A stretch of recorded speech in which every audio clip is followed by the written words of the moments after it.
والقاضي جه. هي الصعدة بتاعك. طيب قرب قرب قرب قرب. صعدة من القبور. هذا صعدة ولا الغبر؟ القاضي وطب العدل. القاضي وطب العدلي.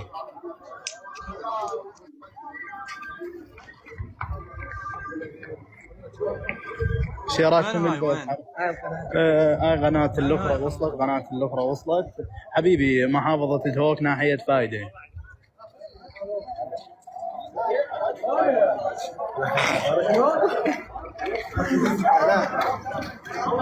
هذا رجل صار له 40 يوم متوفي، واليوم زايرين واهله وسامعين صوت بالقبر، صوت قوي، بنات وولده وكثير من الناحيه هنا من المشاهدين على القضيه.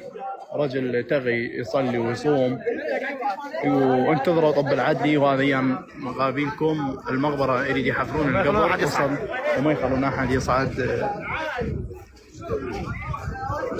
يطلعون له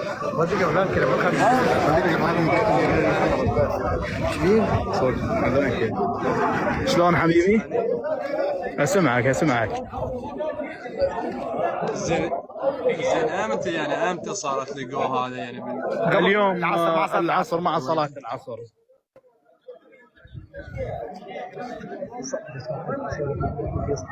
والله شيء يعني شيء عجيب شيء استغرب.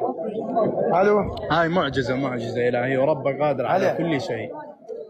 والله ما يخلون حاجة صعد. يمكن جيه ما اعرف شو صار فوق بس الشرطة والمتسبة ما اعرف والله ما اعرف. ما يخلون حد يقرب.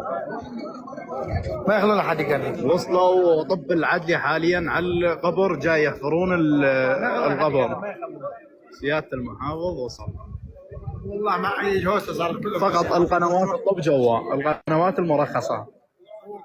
ما اعرف ايش محمد ما تقدر تروح يمهم؟ شلون حبيبي؟ ما اعرف انا يجي القاضي. الله امر من القاضي. ما تقدر توصل يمهم؟ ما اقدر اوصل، حتى طفرت من السياج وطلعوني. لا تقرب ولا يكسرون التليفون. الشرطه لا تقرب على الحاجه. هاي بالعراق محافظة دهوك ناحية فايدة.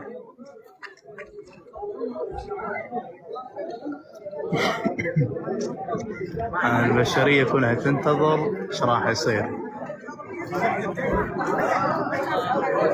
الو. شوف هذاك طفر لحقوا. هلا.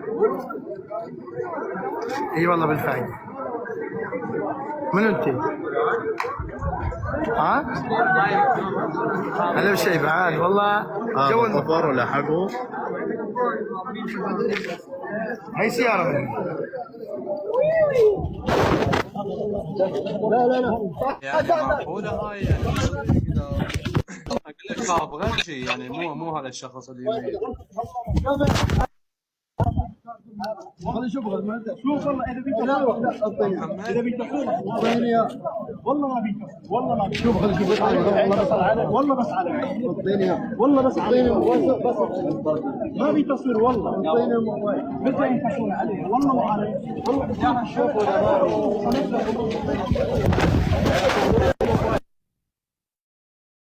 هذا من جهاز سلم لي.